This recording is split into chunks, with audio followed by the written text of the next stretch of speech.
Roger, was that? Oh, so instantly pick the Ling. Okay. I told you, Lapu. Okay, what's up Oh, with that? what? That was an instant pick on the Ling. Yeah, it's just no-brainer. No brainer. All right, so Lapu Lapu, they want to go to the back lines. There's Farsa as well as Beatrix in there. The combo is great versus the marksman. Roger, like we said, you need either a Demon Hunter Sword Carrier or a hero that deals against HP-based heroes. Like, for example, the Barats, Roger will really have a good time just scratching through that Barats. But the Link pick, I'm not entirely sure if the Red Canids side have mastered this, but it makes a lot of sense against the Clint, against the Kagura, as well as the Roger.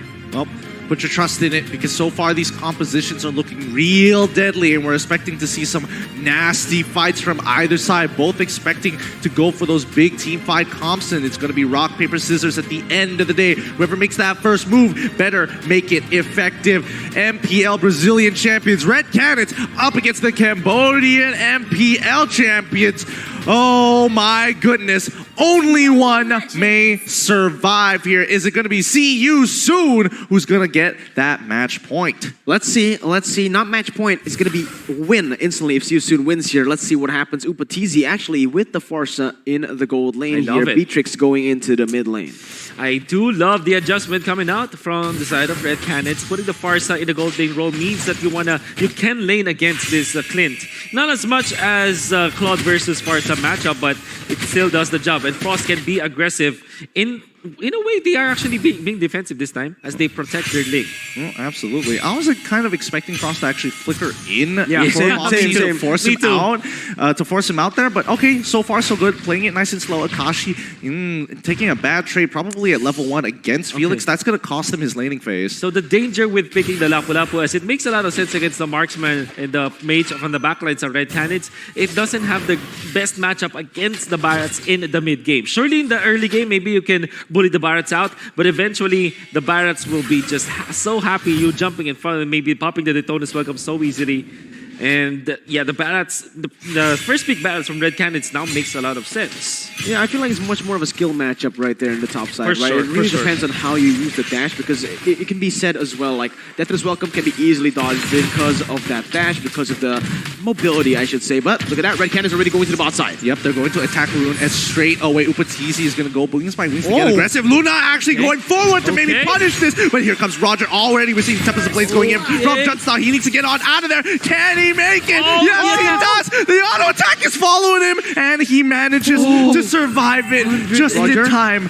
Oh my goodness, now Roger will look to go and punish and take away the jungle. That was too nerve-wracking. Thank God Jumpsaw had the regenerate, but Felix already with the Bravest Warrior going to be zoning out Akashi. That was beautiful, honestly, by Sisu, knowing the composure. Just stay calm. But Red Canids, they overextended. They overcommitted 100%. Luna went in, but a lot of them weren't on the same page. I think it is not the... I don't know what to say, because it's a risky play. Well, that's a risky play. It can work. It can also just completely fall. Yeah. But no one wants to just... The communication isn't there to pull that off, you know? That's the gold lane. You have 25% damage reduction in there. So even when they landed that stun in good layering of their stuns, I mean, it will not even be a kill for sure, because there are a lot of members of CSN in there that they can easily punish. Well, speaking of clearing soon, Luna is taking a good amount of damage as the Yin Yang Overturn has been used on top of him, which is pretty good for the Red Canids. If they want to force out a fight, now would be a pretty good time. But now things are going back to normal. The reset is happening. Red Canids going to play for that slow roll. Absolutely enough. In that top side, Felix just bullying Akashi one level ahead as Upatizi is in that bottom side getting bullied. Now, look at how Siusun is splitting up the map, all right? Same thing again as the last game, all right? The XP lane, self-sufficient going in, and Siusun have actually been able to get that lead, and boom. Yep, Ember should be going down on here. He makes it through, but Luna trying to go in for the big play. Doesn't actually hit it, but now Luna's getting attacked by Felix as the Rage Blade is coming on through. Here he comes with the Circling Eagle to make it true. Luna still alive. He finally goes down to the Retribution coming in from Roger, who like it counts just a couple of seconds before. A little slow there, but overall it's still okay. Akashi now in an awkward position, trying to zone out both Felix as well as Boxy. His jump style is going to slowly take away the free gold on this energy plating. Sweaty game, sweaty clash in the mid lane. Imagine if Upatizi found that the stun from Luna connected under the turret, he could have popped the ultimate and maybe they could have punished, but it wasn't the case. I mean, The pressure is there. The nerves are getting into Red Canids. They needed to reset. Maybe get better communication all throughout. I mean, they have a good draft. It is very possible. It's very winnable for them despite trailing 1,000 gold in the early stages of the game. All they have to do is just regain composure. Now, speaking of which, they're trying to punish Boxy here, who flickers out of the way. Here comes the Tentacles of Blades here, circling Eagle, getting on top of Luna. So far, Luna could look to maybe push them back, but wow, who've barely taking any damage coming in from Frost from a full Nibiru's Passion just kind of shows to you the buffs on Roger's Wolf form. That's the Like thing. very tanky. Absolutely, and the thing is, right now, for the side of Red Canids is they're trying to force a lot of these fights, all right? What I want to give credit to them just now is that when Siusun went to the bottom side, Red Canids instantly responded with Ling going to the top side, soaking in that gold turret. But now they are relying on, again, looking for these pickoffs. They need to know that Siusun, when Boxy goes for those crazy plays into the jungle, they are around him. That's something that Red Canids needs to understand by now. They need to play around that. They can't really go for those crazy engages knowing full well that Siusun has the lead at this moment. Exactly. And with Red Canids that right now, what they can do is to just try to prolong the game. They have Parsa as well as Beatrix. They have to keep both of them so that they can clear waves constantly. A swoop! They're so deep into the enemy lines here. They wanted to go for the circling eagle onto Frost, and even the Lycan Pounds chasing him halfway across the world. Haven't seen one of those in a long time, but here we go. Jump styling as well as Akashi playing it nice and slow, nice and easy. Goodness. This is good, technically, for the Red Canids. If Luna just found out that that was really what happened, the invulnerability frame of the Lycan Pounds, and then if it just uses the I'm offended passive, one of the best moments for Red Canids is they will be able to punish Move under the tier 2. Unfortunately, it wasn't the case. But then again, Red Canids, they're quite happy with this. They kept themselves alive for the past 2 minutes of the game. Now they're going to be punishing down bot side, getting the first turret of this game. Feather airstrike on Boxy so far. Okay, Boxy just goes down here. No guiding wind. I think he was overly confident. He even has the flicker, so not entirely sure how that panned out for him. That's a little unfortunate, because now Frost will continue to get mid priority here. Topside isn't getting dove just yet, but wait, top side. Oh, looks like jump style on Akashi. They could potentially go for this. It looks kind of good. That damage is just so painful. And again, Red Canids, once again, the thing is with them, hesitation, all right? Hesitation. I agree. I feel like they rotate to the top side. It's already a good play, but they wait a little bit too much and Siusun are able to respond to the play. Then it is just no longer available. And look, because of that hesitation earlier on, they could have maybe just forced Clint out of the turret. With that, they can set up for Turtle. Now that Clint has just been left all open, it is him taking the turret and the pressure in that top side. Yep, the Red Canids now 4 members on the top side with Ling going to be pushing down on bottom side. Jump style doing a good job as they sacrifice this turret. Now the Red Canids want to slow them down as much as they can. That's why they got Frost and Lupatizi sitting here. They're waiting for the opportunity as Box brings them in. Gets hit by the Beer's Passion. Feathered airstrike will almost secure that kill, but now they're focusing back on towards this wave here. Frost doing a good job of Boxy. He's getting a little too trigger happy with the circling eagle. Very close for Red Canids, but as expected, the early game tempo that Siusun can play with is just way too good. Their composition is really tailored towards winning the early stage of the game. So far, they have amassed 2.6k lead.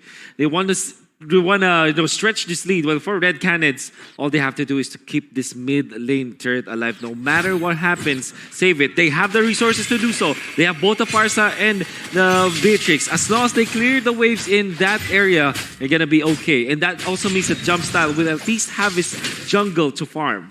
Yeah, a good thing about Jump Style is that from the side of Siusun, they don't really have anyone to lock him down. So technically in these fights, he is free to roam, right? You can see many times he's actually been caught out of position, but still was able to run away because there's no single target lockdown, stun, CC, anything of that sort. And now it is going to be a fight. Yep, Feather Airstrike already going to be popped out very early on here. And Siusun just back away. They don't need to really do anything. They don't have the position to get on top of them. However, we're seeing Jump Style once again split pushing till his heart's content. Luna coming up to match here. And Jump Style, he sees Ember. He's like, hello, goodbye. Yeah, Ember doesn't have a threat. You were quite on point, guys, when you said that there's no lockdown on the side of Siusun to contest this lane, and that's probably why Red Canids instantly blocked the lane. at moment's notice and when the picks turned into their favor. However, it doesn't mean that they automatically win this. Still very difficult for them to farm, especially from this Farsa as well as this Beatrix. They kind of share the same gold now since the pressure from Seosun was great. The map control is there. Akashi gonna reveal himself down on bottom side here. Let's see if Seosun wants the match. No, Boxy opens up the map real quick. He's gonna get hit by Frost for a couple of times, but he doesn't mind. He's got favor. He can keep himself nice topped off and healthy. His Lord gonna be the next objective here. Akashi gonna maintain his stack so far, but let's see how this plays out. Let's see. Okay. Oh, there you go. Boxy goes in. Yep, Boxy already going in. Luna, Rage Play going straight in towards that backline. Luna's in trouble. Can he get this? I'm offended off in time. No, he doesn't even bother. Feathered Airstrike trying to get them out of there as Akashi moves away. There we go, the big play. All of a sudden, USA jump style, securing the kills. He's already found 2 in the bag here. Nicely done coming in from the Red CANIDS. Oh man, that was a really good re-engage onto the fight. You saw Seosun. This is one of the mistakes that they keep on making, over-committing when they don't need to. They already they got Luna low, and now Felix goes in. Yep, he wants to get on top of Frost so far. The base blade is doing just enough work here. Can he get the damage? No, he cannot secure it onto Frost. Now Rune is taking a good brunt of it. Do they want to re-engage Upa-TZ? He might be in some trouble. Circling Eagle, bringing Felix in, but it's not enough. Luna. Justice Blade Luna has bought him just enough time with the I'm offended. Again, Seosun, too many overcommitments in that previous fight. They got Luna low. They should have just went for the Lord, but instead they went even deeper, and Red CANIDS were able to take the victory. Now, knowing full well that Red CANIDS are low, they are going to keep on going. Yep, they're going to continue this. Jumpstars looking for opportunities. Luna sacrifices life to Yang. Overturn coming in from Ember is going to be more than enough to take him out. Akashi, small boy, doesn't have enough. Circling Eagle's going to push Jumpstyle out of it. He quickly goes into the Blade of Tempest. They have to give up Lord here. They cannot sacrifice any more than this. Upa-TZ moves away. That was beautiful, honestly, by Seosun. An early mistake for them, but Red CANIDS made the same thing. It's going to be Seosun capitalizing on that fact, and now they're running wild into the jungle. Oh no, they're losing their purple buff too. It's important. The purple buff is an objective Yes. whenever there's a link game. You saw how the Season squad was able to just punish the fact that Red CANIDS were all low. I mean, even Luna did not go home. He's at half HP. There's no way Red CANIDS could have fought there. And Jumpstyle tried to go for the cheeky play of trying to steal the Lord, but it was far too early. It was duly punished by Season. Popping his ultimate up, very low, maybe a 10% HP, had to back down, and now that's the Lord for Season. How will they be able to capitalize though? I would say for Red CANIDS, it's quite safe. They have Beatrix as well as the Farsa, and so far Upa-TZ has been good on the defense for Red CANIDS. I think it's too early for Seosun to really do too much with this initial Lord push. They should be able to take at least bottom tier 2 at the very least and open up mid tier 1. Then start pressing their lead. But let's see how bottom side is playing out here. Looks like the Red CANIDS are kind of in the middle of something here. But yeah, they're going to be zoning it off, clearing that first wave. And all day, Kagura gets this kill on towards Lynx on the mid side here. Upa-TZ is going to try and shred away at the Lord ever so slowly. That is brilliant. Again, Seosun, they have a way of just chaining these objectives time and time again. It's the 12th minute of the game. 4,000 gold lead. 5 turrets have been taken away. This is honestly just Seosun at their best. They chain these objectives via the pressure that they assert into the enemy alliance. Yep, Bennett's Rage coming through to try to make something happen. Feather Airstrike as well. Luna finds the initial catch on towards Swoop's side, but he rolls on out of there in his Lycan form. Upa-TZ back to clearing up these waves. This is a very slow roll. Low kill count as well. 12 minutes of the game, 4-4. With 4-4, Yeah, but 8 kills. the lead is 4.9k already, and this is what Season really likes. The fact that they also took down the tier 1 in the mid lane, and also this opens up the jungle of Red CANIDS, which means that the orange and the red buff of Red CANIDS will always be threatened by Season. And the way that they're moving, I love this a lot. If you're Season, they don't want to let go of this lead that they have taken. They're waiting for the next Lord to happen, and the real way for them to do it is to just push the waves against Red CANIDS all the time, take their orange buff as well as their purple buff, then eventually wait for the Lord which will spawn in 90 seconds from now. Yeah, I think Akashi needs to start stacking up as soon as possible, but that's when Seosun wants to punish. They're already getting on top of it with no stacks. He can't do much, but he flickers out of the way. Upa-TZ here to save the day with the Feathered Airstrike. Very, very good. 1 ult for 3. Not too bad for the side of Red CANIDS playing hyper defensively. And speaking of just hyper defensively, how can they actually move towards the Lord area? I'm not entirely sure how many seconds they still have until the purple buff resets. I would say that since the vicinity of the Lord is far from the base of red CANIDS, you absolutely need that purple buff. And look at them go. They're really positioning themselves around this purple buff, making sure that the next spawn will be theirs. They're doubling down here. Boxy is taking quite a bit of damage, but Luna once again getting hit by pretty much everything at this point. The Circling Eagle is coming on through, but you can see that red CANIDS is just giving this up. Bennet's Rage and even Feathered Airstrike coming out. Jump Style actually taking a good majority of that damage as Rune has his eye set for him. Oh, can they punish Boxy here? He takes 2 shots, but you can tell Upatizi has definitely scaled well in this game. Very well into the game, okay? This is where it gets really, really hard, all right? Upatizi with the damage, but also Hoove, Rune, and Ember. You can see even Akashi couldn't withstand the burst coming in from Ember, all right? So this is all going to come to the matter. It's all about the pace. It's all about who controls the tempo right now because it is only the Lord left here on the board. Enhanced Lord has spawned in the game, and for now, red CANIDS, they really don't have a response. Bot side is slow pushing that top side as well. Mid lane is going to be pushed, and there you go, another fight. Felix, Circling Eagle on top of them. Felix is getting on top of Frost as quickly as possible. He switched over to Wesker here, but Upatizi forced to get rid of the Feathered Airstrike early on by Boxy here. Akashi now left all his own. Daytona's welcome does not connect, and see you soon have finally found a fight in their favor. Oh my goodness, a 7.0 and 8K goal differential in favor of See You Soon, as now they will be pushing in towards the inhibitor turns. They're going to back off, maybe get tier 2, maybe look for a Luminous Lord. What a wonderful positioning coming up from See So you saw how Felix was in the best spot to make it very awkward for Frost to actually position himself. He went in for the combo, not even thinking about the position of his teammates. But guess what? Boxy was there on the case to save both save Felix as well as to contest Upatizi, who had to cancel his Feathered Airstrike so prematurely. Remember the last time they got an 8,000 gold lead? It didn't fare too well, and Boxy once again goes in for jump style. Yep, Boxy is doing a really good job here. No wonder he got MVP last game, right, Mirko? Yeah, absolutely, man. 6 kills on the board, 6 assists for Boxy. 100% kill participation right now as it stands. But what I do want to put into the attention of the viewers right now is red CANIDS. Even when they get this composition where they can make proactive plays, they're still not doing it. They are playing it so passively, waiting for mistakes to happen on the board. As you can see, most of the objectives, technically all of the neutral objectives have been taken away by See You Soon just based on pressure alone. Red CANIDS, they need to start doing this, all right? Because if not, this is the last moment.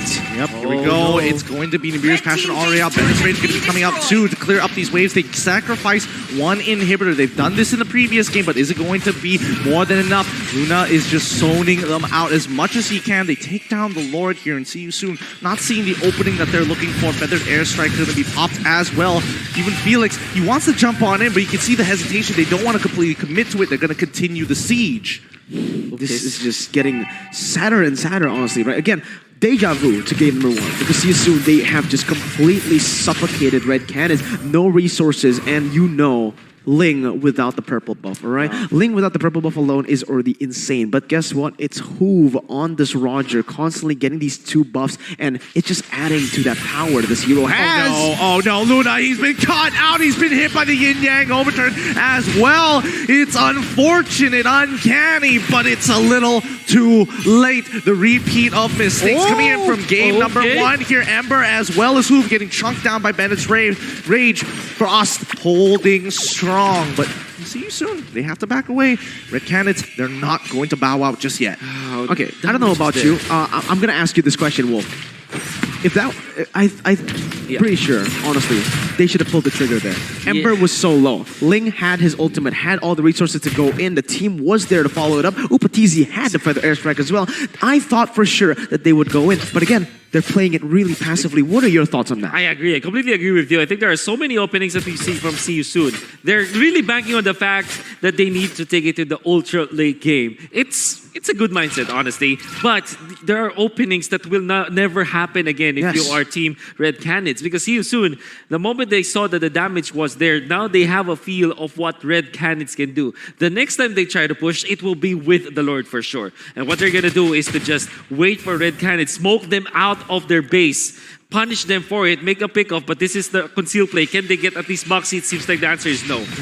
No, they are not going to get it, but here comes the Circling Eagle on top of Luna so far. Akashi is trying to keep maintaining the stacks here. Luna looking for an opportunity, but the backside, Felix is going for Upatizi. Luna, he's already used the I'm offended, and now see you soon. Are going to look for the chase there, looking for you, Luna, and it's the Yin Yang overturn that takes him out. Felix already with Rage Blade, already on top of Frost. He's gone like in Pouch to finish him off, and now see you soon has created an opening for themselves. Akashi and as well Upatizi and Jumpstyle looking for any opportunity here as Ember and the rest to see you soon break open the inhibitor. Boxy going all the way in towards the spawn. Jumpstyle trying his most possible best, but who is going to zone them out? They want more. They're looking for the end. They've done it. Cambodia move on to the next day. GG, well played. To see you soon. Today started with the Malaysian champions getting